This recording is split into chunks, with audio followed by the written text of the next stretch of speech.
On Beyond the Gates, Vernon is curious about Madison, but what comes across as a kindly grandfather, just showing interest and welcoming people into the family, may have a different purpose. Vernon Dupree, the patriarch of the Dupree family, always comes across as a kind, grandfatherly person. He often plays peacemaker with his warm smile.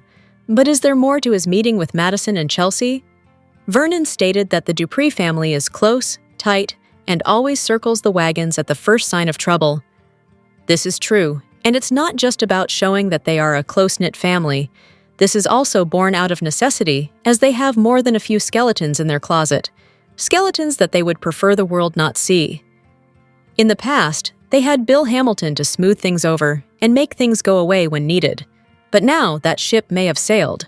So keeping a weather eye out for storms is now on Vernon. The family meeting that seemed as awkward as it looked served several purposes. Vernon got to see Chelsea and meet the girl who has her heart, but more than that, he got a chance to see what sort of person she was and make an evaluation as to whether she could be a future problem. Can Madison keep a secret? And if this thing with Martin got worse, could she be counted on to choose silence? These sorts of things are as crucial to Vernon as protecting his family. The adage of loose lips sink ships is true, and the last thing Vernon needs right now is someone who doesn't understand that what happens in the house stays in the house. It doesn't look like Vernon has made a decision regarding Madison, but if he doesn't like what he sees, I'm certain there will be a reason for Chelsea to stop seeing her, and that will be the end of that. Will Chelsea choose love over family? This is doubtful, as the peer pressure the Duprees push on their own can be quite the force, so this will be interesting to see play out. But if you haven't already figured it out, Vernon Dupree is a dark horse. You don't rise in the Senate without knowing how to play the game and win. I'm not saying Vernon is some Sith Lord, but behind those soft eyes and sweaters is a strong, determined man who puts family first, last, and always. Here are your spoilers for Beyond the Gates.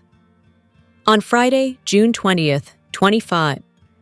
With things heating up in Fairmont Crest and old secrets about to be brought to life, measures must be taken to protect the Dupree name. As Vernon said in yesterday's episode, the Duprees circle the wagons at the slightest hint of trouble to protect the family. In Friday's episode, Vernon takes matters into his own hands. Will he reach out to Bill again, as he was there the last time? Or has that ship sailed, and Vernon must try another route to protect Martin? One thing is for sure. Whoever the settlement money was paid to is back, and threads are being pulled on by Smitty. Nothing truly stays buried forever. So it turns out all Joey needed to do was just ask Vanessa, and she would have been keen to use her realty business to launder money for Joey Armstrong. What Doug thinks of this is kind of irrelevant at this stage, but he has to be grateful his debt at the casino is forgiven. One less weight upon his mind. What will Doug do without a need to gamble to pay a debt? Vanessa is more than busy without him. In Friday's episode, Vanessa leans into her new partnership with Joey. Vanessa likes the risk and reward of this new venture, and being quite taken with Joey makes it even easier. But where will this leave Doug, and how will he react to these new changes? Ted had made another attempt to get through to his wife that he still loves her and wants her in his life, sending flowers and a card. This attempt just happened to come on the back of another kind of betrayal, Danny telling Nicole about her relationship with Andre. So, while the card was nice, it may not have been received as well as it might have been if given better timing. Nicole is going to be in Ted's office talking about something she just needs to do, and Ted is going to sigh and shrug and say, "Let's get it done."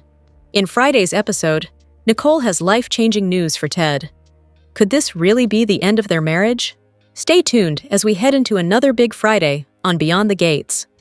Welcome to the Beyond the Gates Daily YAPP for a quick, and by that I mean you're already halfway done, recap of the most amazing or what the heck did we just watch moments on today's episode. Let's get to it. It is the guy. That's what we learned today. Once Vernon asked our friendly country club busboy a few questions, his responses gave Vernon and Martin no doubts at all that we were looking at the very same guy from the incident 2 years ago. Kenneth was paid an undisclosed amount as a settlement and has been out of the country until now.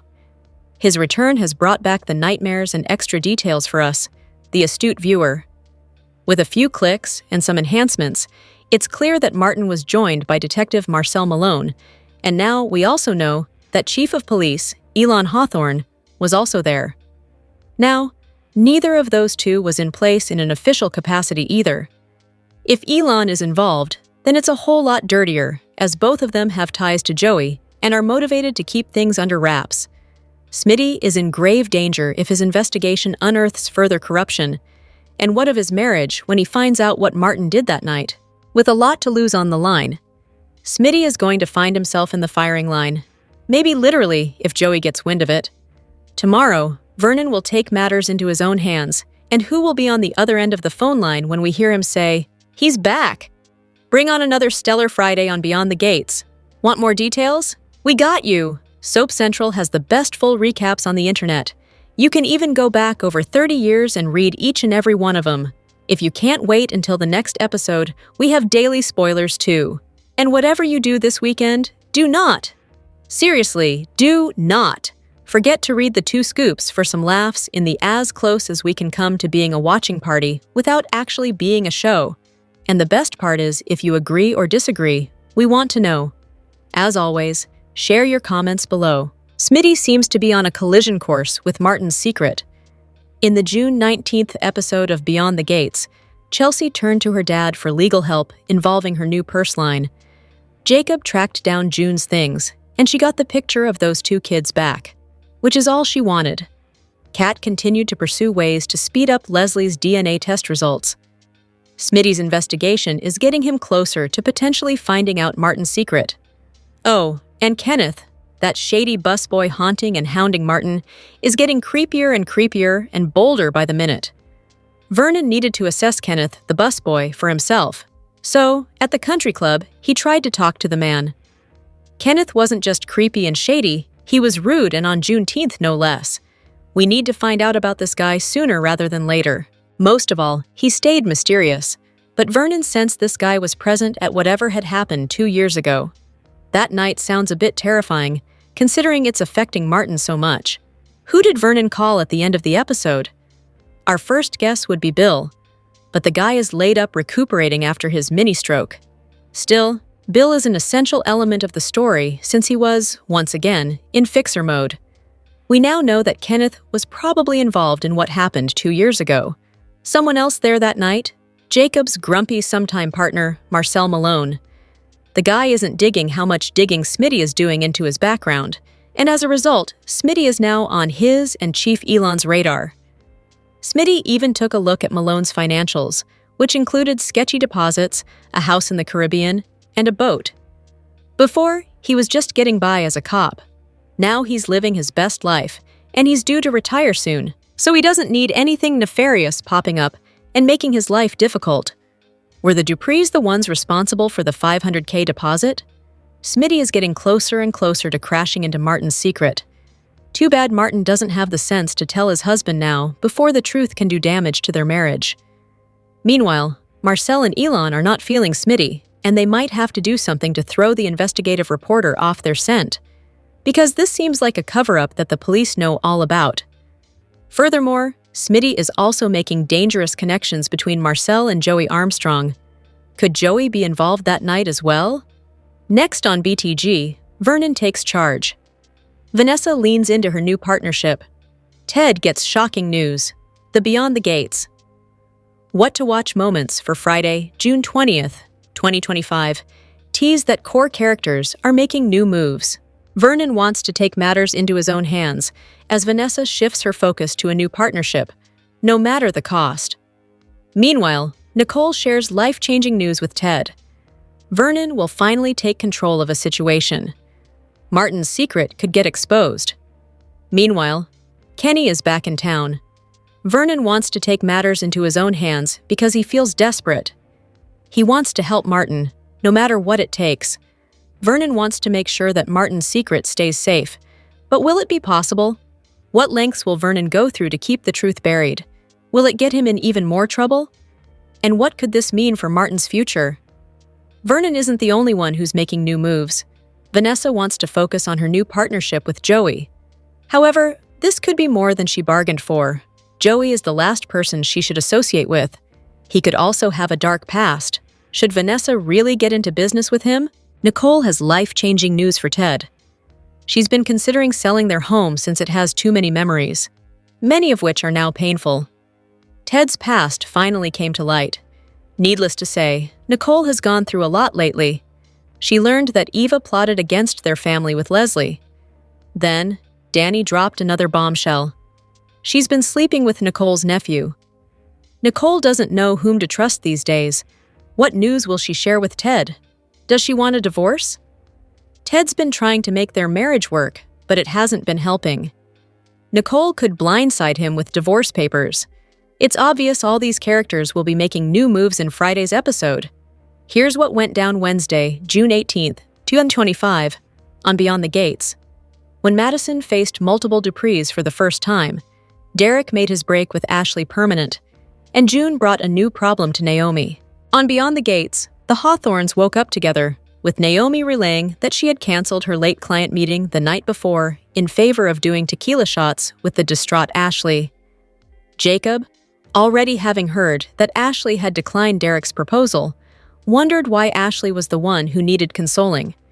When Naomi stated that Ashley had her reasons for not wanting to get married, Jacob asked point-blank, "Is one of them Andre Richardson?" Naomi was shocked when Jacob proffered his hypothesis that Andre and Ashley had feelings for one another. Jacob was sure Naomi had come to a similar conclusion, but Naomi reported that Ashley had said no when grilled about it. Jacob inquiring into what Naomi's own gut was saying led to a quick romp, despite Naomi wanting to check on Bill and being late for a Dupree confab. A hungover Ashley, a wooing. To a shirtless Andre, who was leering at he, having worn her out the night before. Ashley didn't remember being with Andre, and that was because his overnighter had been a dream. Ashley gasped as her eyes popped open, but then there was a knock on the door. It was Derek, who had left his gym bag when he moved out. Though their encounter started awkwardly, voices soon rose, with Ashley not liking Derek proposing, as a band-aid to fix our problems. Ashley told Derek she loved him and wanted to marry and have a family with him, just not with things the way they were. Frustrated, Derek didn't think time was going to improve their dynamic. Suddenly, Ashley ran to the bathroom and threw up. Derek sprang into action with tea and painkillers. Ashley wanted to know if they were going to fix things or run away from them, so Derek pointed out that it was Ashley who was running away. Ashley was willing to do pretty much anything else but walk down the aisle, and pondered if Derek could even handle marriage if he was already ready to give up. Despite Ashley's professions of love, Derek felt there was another reason she had refused the engagement, but he wouldn't specify what it was. After Derek went out and returned with a latte for the recovering Ashley, she wanted to get into what Derek had meant. He inferred that Ashley was holding out for someone better, which Ashley denied. She swore she had never cheated on him, but she was hurt when Derek sniffed. At least there's that. Ashley wanted to connect with Derek, but the firefighter said that those days were over, and so were they. The now former couple wished each other happiness, and Derek added that he wished that had been something he could have given her. He took his gym bag and left, and Ashley cried. Danny cheerfully invited Chelsea and Madison into the Dupree home, glad to meet Madison and mentioning that, while Anita was out of town, Vernon would be happy to make Madison's acquaintance as well, and Nicole was on her way. Madison was nervous. When Chelsea asked why Danny was making such a big to-do out of things, Danny chirped, "Because Madison's your new girlfriend, and you're in love." Danny realized she might have stepped in it, but Madison said she felt the same way about Chelsea, making Danny all the more excited about introducing Madison to everyone. "Does that include your new boyfriend?" came Chelsea's cheeky comeback. Danny tap-danced around the answer, her tone changing when she noted that Andre had other plans. Nicole arrived, worried when Madison, the neurologist, was part of the sudden family meeting. When Nicole learned that Madison and Chelsea were seeing each other, she became flummoxed, not realizing until then that Chelsea wasn't straight, but ultimately expressing pleasure at Chelsea's seeing someone. "That's a lovely sentiment, sissy," Danny smirked. "Grammatically torturous, but lovely." Nicole, though blindsided, was happy for the women, but Madison became more anxious as the Dupree sisters mentioned what a tough sell Vernon could be. Maybe this was a mistake, Madison whispered to an equally uncomfortable Chelsea. Even Chelsea realized it was too soon for a family sit-down and clarified that it had been Danny who had run with the ball after learning of their date. Vernon entered, delighted to meet Chelsea's friend, whom he knew nothing about. He immediately sent Nicole and Danny on their way and sat Madison down to find out more about her.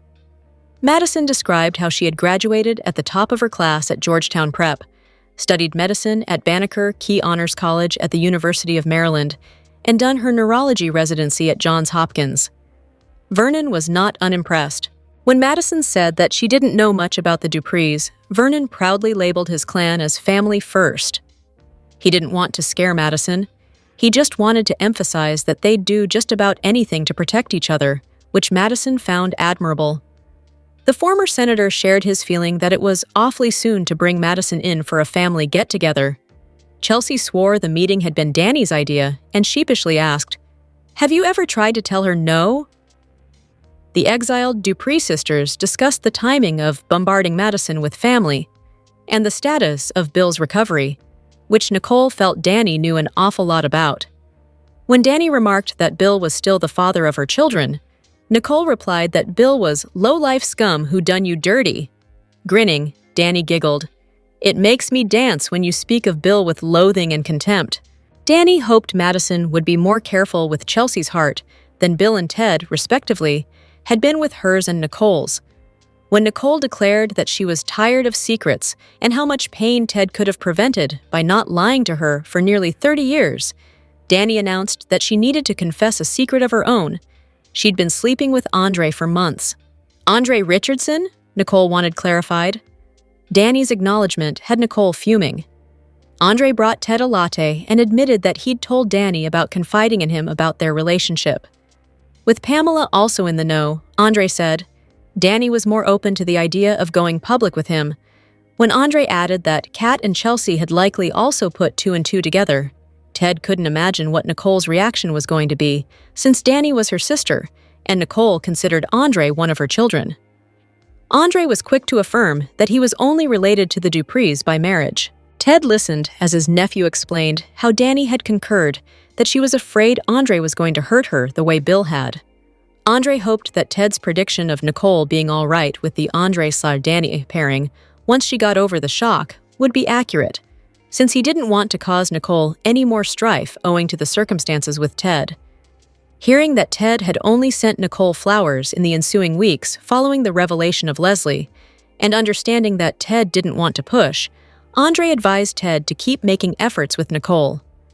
As Andre glibly told Ted that, if things went right, he and Danny could double date with Ted and Nicole, and Ted's eyebrows raised as he deemed the prospect of an uncle and nephew dating two sisters interesting.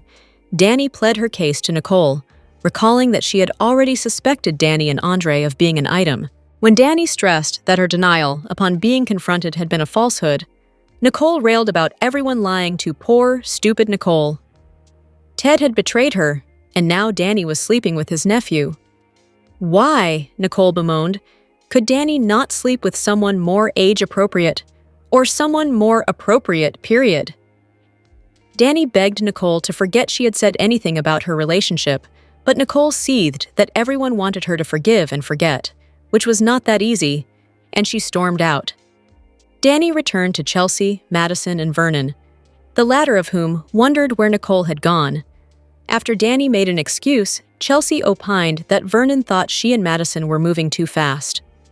Danny, in a much more somber space than she'd been in with the girls before, informed Madison that the family had undergone many recent personal struggles, and that Vernon didn't want Chelsea to suffer the way she and Nicole had. Madison firmly said she had no intention of hurting Chelsea, and Vernon believed her, spurring Chelsea to hug her grandfather.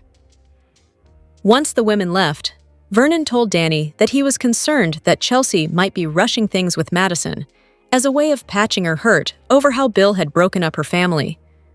Bill was home from the hospital, albeit using a cane to walk. Haley was upset that her husband was pouring himself a drink before noon. Bill wanted to get frisky, But Haley warned that he had ended up in the hospital the last time they'd attempted romance. Mr. Hamilton got grumpy, refusing the heart-healthy breakfast Haley served him and sniping that at least he was done with physical therapy. Then Haley digitally unlocked the door for Shanice, who had come to conduct another session. She took Bill's drink away and refuted his claims that Madison hadn't ordered at-home exercises. Shanice caught Bill trying to use Naomi's arrival as an excuse to delay his therapy. When Haley recalled how the Pilates classes she and Naomi used to take were much harder than what Bill was enduring, Naomi snarked that those had happened before Haley had gotten pregnant with her little brother or sister, causing Bill to scold Naomi. Haley understood that Naomi still held her getting together with her father against her, though she was pleased that Naomi was still grateful to her for taking care of Bill. Haley encouraged Shanice to exit with her and give Naomi and Bill some time alone, after which Bill groused that the PT was embarrassing. He also had trouble walking with his cane.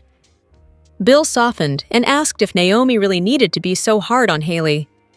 "Yes," Naomi replied with no pause. Bill didn't think Naomi's comment had been called for. Naomi granted that her bad mood was really coming from her best friend's relationship troubles, but she didn't want to elaborate on that situation. Naomi was glad that Bill was doing better and sticking to his PT despite his unwillingness. Bill joked that, had he known having a stroke would garner so much sympathy, he'd have had one long before. Naomi didn't find the quip funny and admitted that, in spite of her continuing anger toward him regarding Haley, she found the thought of a world without him unbearable. Bill promised to take care of himself and held his daughter. Later, Bill found Haley alone, in tears. After some prodding by Bill, Haley divulged that the recent ordeal was finally hitting her, and here Bill was quaffing drinks and twirling his cane like everything was fine. Haley cried that Bill was all she had, since she had no family and no friends. Yet she could have lost Bill and ended up sitting alone in their house, carrying their unborn child. Bill guaranteed Haley that he wasn't going anywhere. With Haley needing a moment alone to pull herself together, Bill made a call looking into taking out a $10 million life insurance policy, with Haley as the sole beneficiary. Naomi went to Orphe Jeans to respond to an urgent text from June, who was curious to know why Naomi had been so nice to her. She was nobody, June said sadly. She was homeless and couldn't even pay for the coffee she was drinking. Naomi found June a fine human being, but June didn't think Naomi would still feel that way after she learned that a cleanup crew, determined to sweep away the presence of unhoused people, had raided June's encampment and taken what little she had. Tears rolled down June's face as she recounted how they had even snatched her beloved photo of the two children. Naomi committed herself to getting June's belongings back. Ashley reported late to her shift at the hospital, where Shanice brandished a bouquet of flowers that had been delivered. After Ashley said they couldn't be from Derek because they had just broken up, Shanice sneaked a peek at the accompanying envelope, just as Nicole got off the elevator. Shanice noticed that the bouquet was for Nicole, who grudgingly read the card as Ted watched from afar.